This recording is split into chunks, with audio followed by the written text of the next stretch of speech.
Hey, good morning.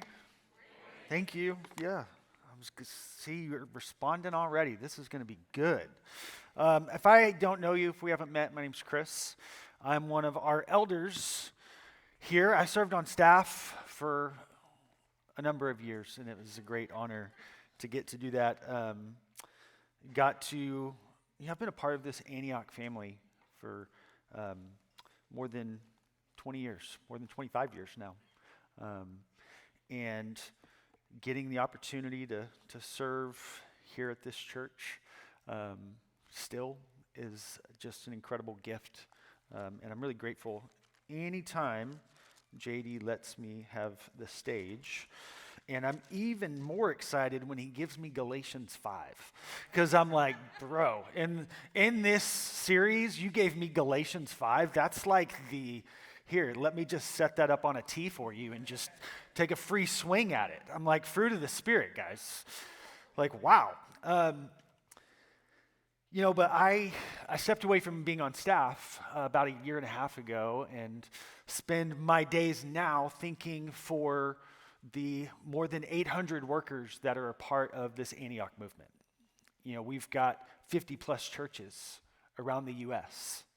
We've got hundreds of workers serving overseas, seeing the gospel go forward, and my job now is I get to think for them, and how do we help them, and how do we serve them, and how do we make sure that they're taken care of, and it's a really incredible gift and an incredible honor to get to do that. But this is my spiritual family. So I travel and I go visit our people all over the world, all over the U.S., but this is home. This city, this is home for us. And it's so great to get to talk to your family about something. And before we get into it, I'm a dad too, so thank you, JD, for speaking life into us. And I've been a husband even longer than I've been a dad. And what I want to just encourage the dads in is just show up. Like, keep showing up. Like, when it gets hard and when you're not sure what to do, show up anyway. Like, presence matters so much. Show up and just be there. If you don't know what to say, be honest. And be like, I don't know what to do. But I'm going to be here. I'm not going to leave you. I'm going to stay with you. Because I think so much of what even Paul was getting at the heart of this passage in Galatians 5, which we're going to walk through it, is we get when we realize he's with us. And I'm going to connect it, but let me tell you a story first. So JD's been trying to get me to go back to CrossFit for like 8 years since we moved here.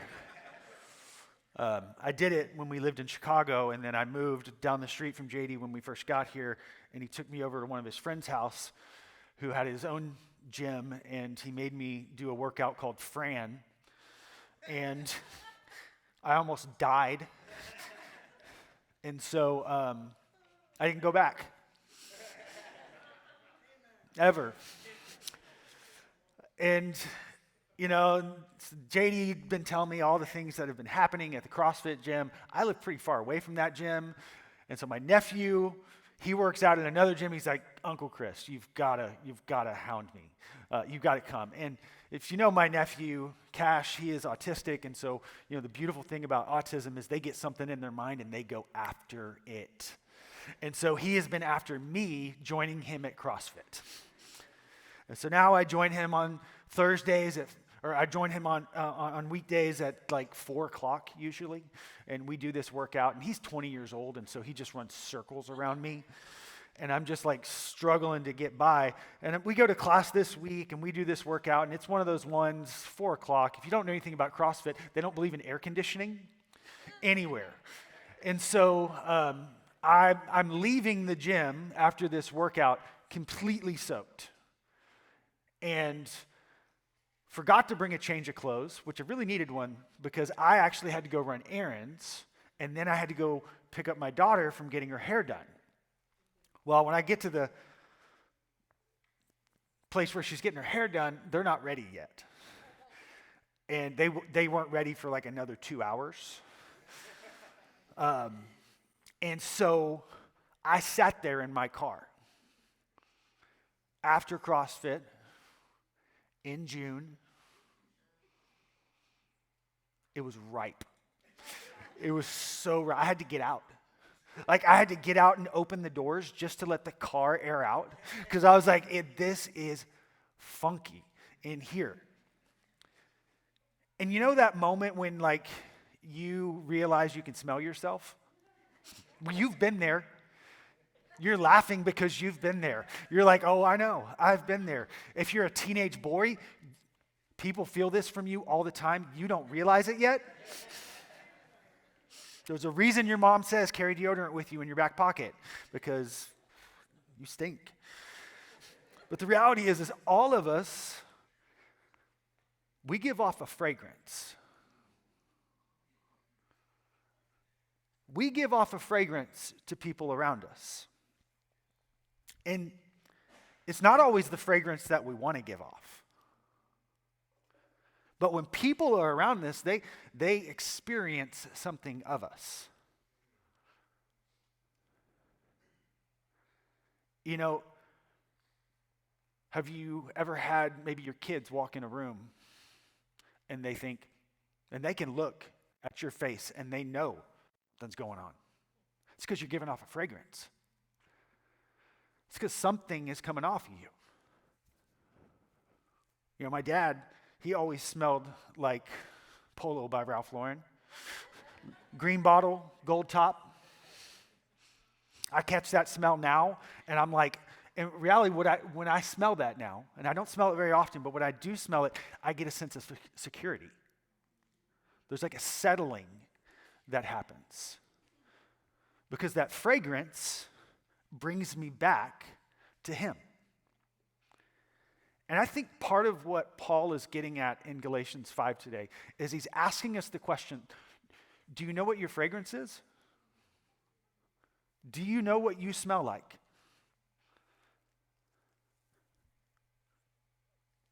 You know, Galatians 5, there's some one-liners that Paul drops in Galatians 5 that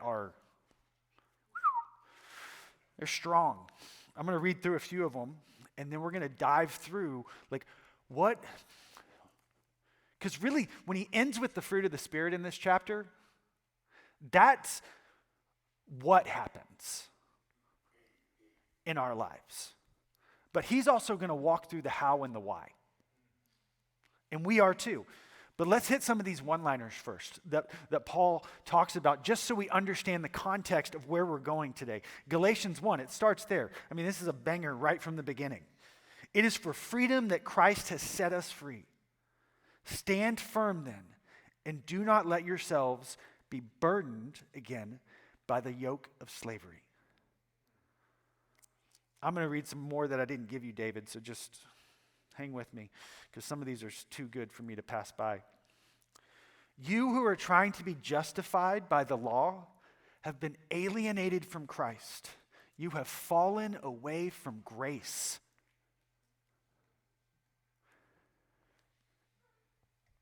He goes on to say in verse 6, the only thing that counts is faith expressing itself through love. Just, if you've been in this series with us so far, you've heard this hit from multiple different directions. Whether it was talking about, the gravity of polluted gospel and what happens when that is in our life, or just how there are sometimes things that happen that are just not even conscious decisions, but it's things that are just coming out of us. That's happened. Or we heard JD talk last week about how we are not slaves. We are heirs of God. It's not a transactional relationship. We're not slaves. We are sons and daughters, fully accepted, fully believed in, fully brought in. And Paul's coming back to that in this why. It starts with the very first thing. It says, it is for freedom that Christ has set us free. He wants us to know that we are free. You are free. You are made to live free. He goes on to say in verse 13, you, my brothers and sisters, were called to be free. We love the phrase calling, right? You want to know what your calling is? Freedom. Your calling is not what you do from 8 to 5. Your calling is to live in freedom, according to the scriptures, in whatever you're doing. But you're called to be free. But to not use your freedom to indulge the flesh, rather to serve one another humbly in love. How do you do that? He says, how you do that, verse 16. So I say, walk by the Spirit, and you will not gratify the desires of the flesh. Walk by the Spirit. Sometimes we need to hear this again and again. Not sprint, not perform, not strive. Walk by the Spirit. He tells us that, how do you know the difference between flesh and spirit? Well, he said the things of the flesh are obvious. He gives some examples like immorality and debauchery and witchcraft, fits of rage. Those seem like, obvious ones. And then he throws one in there like selfish ambition. And you're like, I was feeling pretty good reading through that list until I got to that one. And then I realized, oh, that's no good. Envy, ouch, that one stings a little bit. And you realize, oh, that's the flesh. That's not the spirit. Oh, okay. Okay, that's helpful to think about. Thanks, Paul, for making me see that in myself. And he goes on to tell us the fruit of the Spirit. What's the fruit of the Spirit? The fruit of the Spirit is love, joy, peace, patience, or my Bible says forbearance, to bear with others, kindness, goodness, faithfulness, gentleness, and self-control.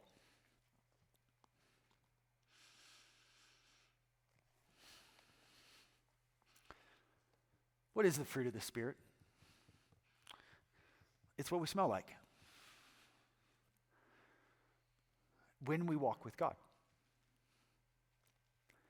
It is not a checklist.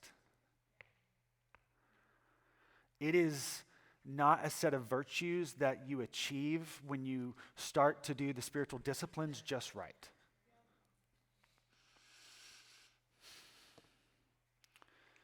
It's what just naturally starts to grow in you when you are in relationship with the one who embodies every single one of those things. Jesus is the most loving person who has ever walked this earth. He's the most joyful. He's the most peaceful in the face of completely uncertain circumstances. He's the most patient with us. He's the kindest. He's the gentlest. At the same time, he was also the most self-controlled person. And if you want to know what the fruit of the Spirit looks like in someone's life, you go read the Gospels and you look at the life of Jesus, and you're like, okay, that's how this is working its way out. And when I actually walk with him, it starts to grow in me too.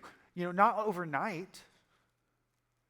It's not always an overnight thing. It's not because you finally prayed hard enough.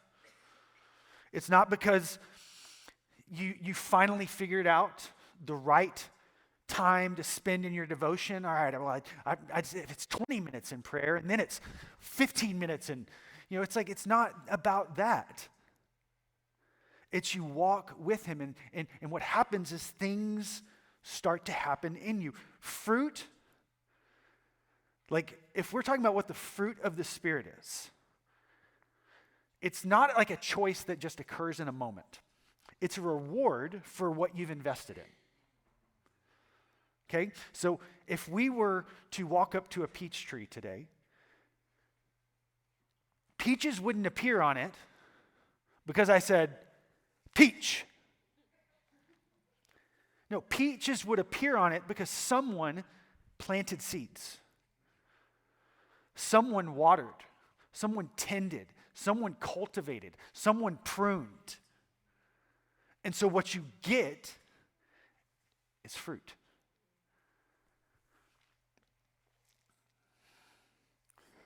You know, this is where I think, like, when we're talking about, like, okay, gifts of the Spirit are different than fruit of the Spirit. Okay? Like, this is the important delineation for us if we are going to be a mature people. Gifts are things that are given to us by God. Lots of different gifts. There's actually multiple places in the New Testament that talks about the gifts of the Holy Spirit that are given to us. There's things like prophecy and healing, leadership, generosity, service. It says the gifts and the calling of God are irrevocable. They're gifts given to us.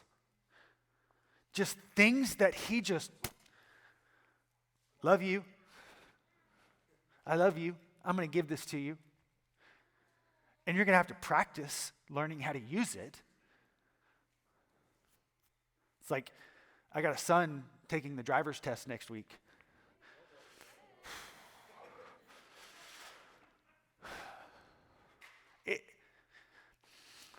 And he, guys, I'm nervous. Oh, I'm so nervous. His older brother got given a car when he turned 16. His grandparents gave him this super rad Ford Taurus.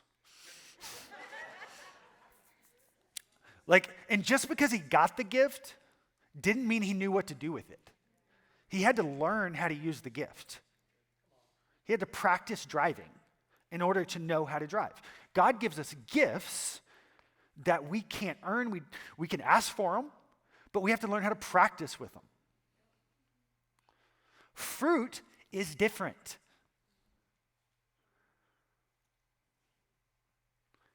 Kindness is not a gift of the Spirit. Kindness is something I cultivate in my life because I invest in something that is going to help this thing grow in my life. You know, in my life, I can remember for a solid decade saying to myself and to honestly when anyone would come to me and say, what can I pray for you about? And I'd be like, pray that what I would manifest is joy. Because what I felt, I was manifesting. What I felt was frustration. I felt frustrated all the time. No matter, just internally. It was brutal. I felt frustrated. I felt upset. I felt angry. And that was the fragrance. That was the fruit that I was putting off. It wasn't the fruit I wanted to put off, but it's what I was. I said I worked on staff here. Every fall we'd get into, and I may have shared this story before, but it's funny, so I'm going to do it again. Every fall we do budget season. And the staff would walk into my office and they'd be like, oh no, there his RBF is. His resting budget face has showed up once again. I didn't know that I was doing it. I thought I was just working, but what they would walk in and be like, hey, you okay? Walking in on eggshells, wondering, how's Chris going to respond? Does somebody need to go get him a Snickers because he looks hangry all the time? That kind of situation. And it was just because frustration was what was coming out of me. It was the fruit that was being born. And finally I just was like, God, I don't know what to do about this. Why is this the fruit in my life? Why is this here? Because it was the realization of fruit is something that is grown. So it's like, God, why is this here? And what I really realized as I walked with God through this process is that I had believed a lie. that the only way that I would be lovable is if I was perfect. And so what it caused me to do is constantly try to prove myself. Constantly try to justify myself by my performance, by the results, by my output. How useful am I for God?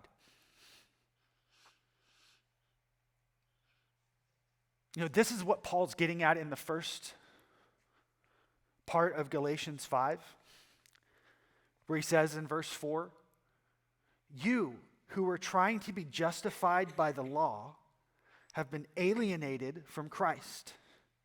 You have fallen away from grace." I have written right here at the top of my Bible, am I trying to be justified by anything other than the blood of Jesus? Which it hit me when we were singing today because I didn't know we were going to sing that song. And so I was like, whoa, that's right there. But every time I read Galatians 5, it's written right there. Are you trying to be justified by anything other than the blood? Is there anything other than the blood of Jesus that I am trying to prove God? Hey, I'm good. I'm good before you. See, I did this. See, I've been working really hard over here. You love me now? Am I okay?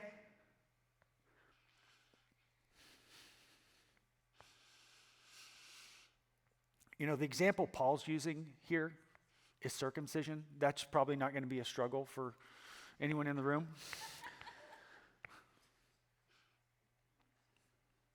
I don't foresee anyone dragging like a goat to the temple to try to like cleanse themselves. Like when we think the law, sometimes that's the kind of stuff we're like, well, I don't give in to the law. We're like, we just don't relate with that. But we have our own versions and our own traps. If I can just be more faithful in prayer, then God will fill in the blank. If I just serve more, then maybe God will see how serious I am about following him. And if he sees how serious I am, then maybe he'll like me. If I can just get my act together in this area, then maybe God will be pleased with me. Maybe I won't feel so ashamed all the time.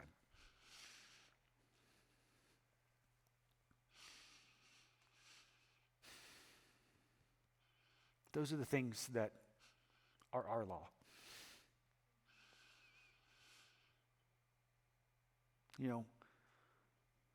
Paul tells us that if we walk by the Spirit, you won't gratify the desires of the flesh.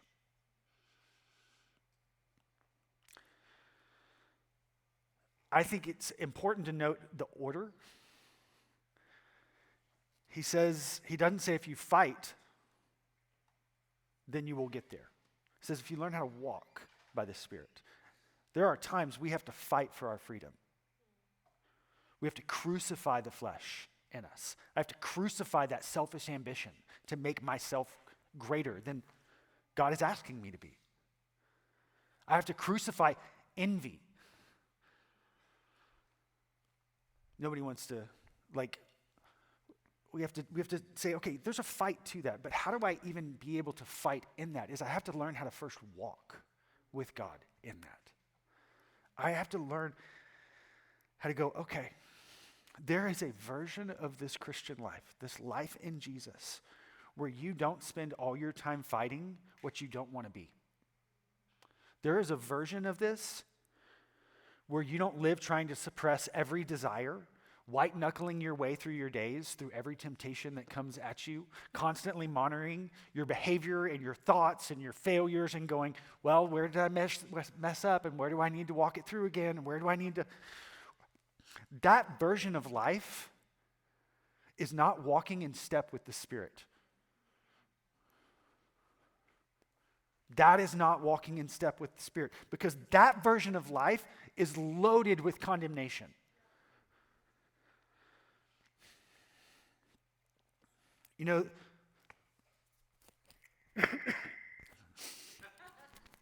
Um, and honestly, that kind of stuff gets crowded out when you walk with him. It starts to get crowded out when you really start to slow down and walk with him in your days. The phrase of like, show me the 5 closest people in your life and I'll show you where it'll be in 5 years, that's something that rang true long before social media. Because you absorb what you're around. I mean, we all get it now because there is social media. And each one of us have a tailored algorithm to us. And I guarantee things are showing up in your feed that aren't showing up in my feed. Anybody get hooked on the Puerto Rico song a few weeks ago? Nope, just me, apparently. I got so into that thing, it showed up 7 times in a row. I was mind-numbing scrolling. And after the 7th time, I was like, wow, you've really got to throw your phone away. The reality is what we behold is what we become. Where we spend our time, where we spend our thoughts, where we spend our days is what we end up absorbing.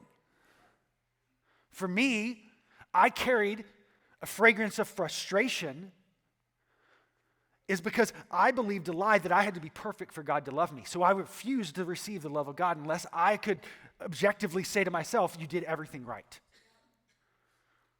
And I knew I was never getting everything right, so I was just constantly frustrated. The only way for me to start cultivating something different was to start receiving the love of God.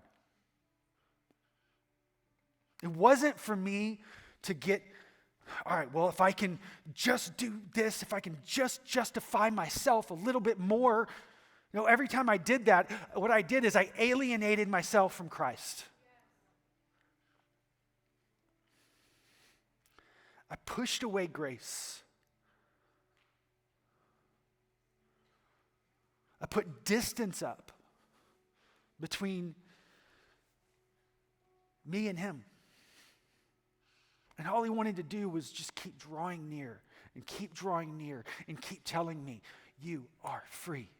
You are loved. I am with you. I'm not going anywhere.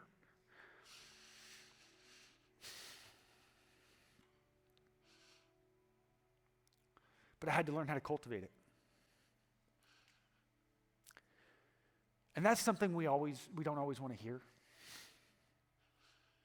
Sometimes when we come to church, we want, the person standing up here to say, look, we're just going to pray and God's going to download this to you right now.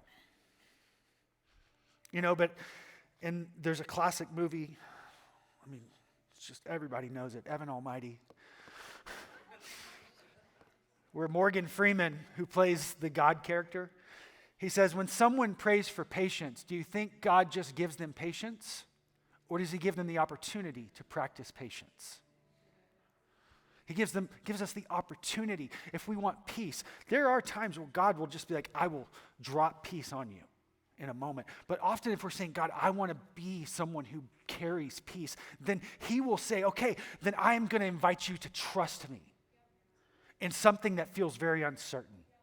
And so every day you're going to have to wake up and say, this uncertain thing is sitting in front of me. And go, okay, God, once again, I surrender the outcomes to you and I trust you. I don't know how this is going to go.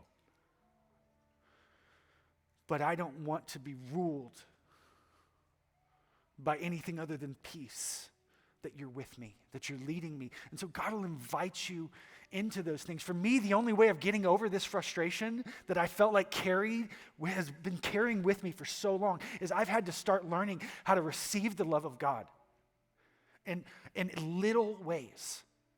And then start doing things where I say, no, I am doing this because I love myself. God loves me, therefore I love me.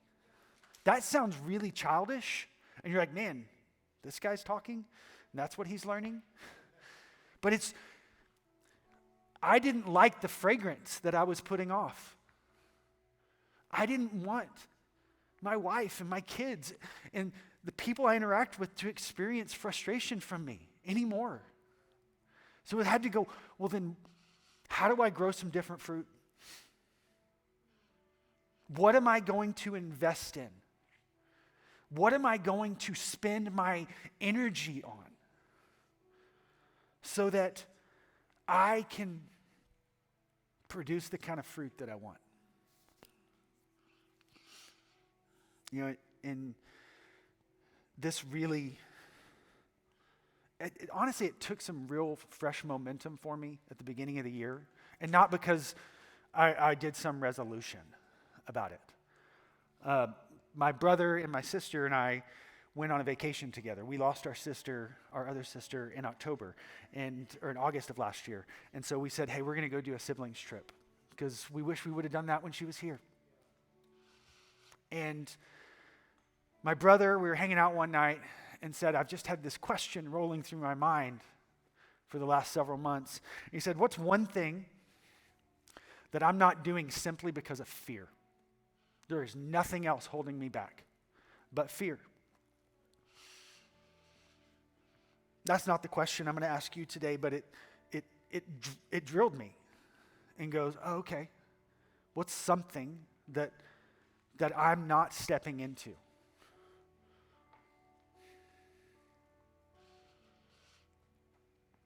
The question I want us to ask this morning is, what's the fragrance that you want to give?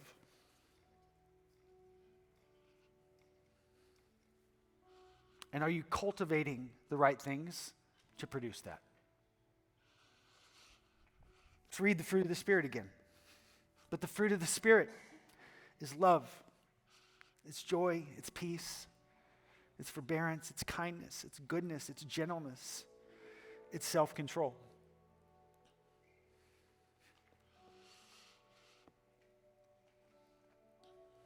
You don't have to figure it all out today.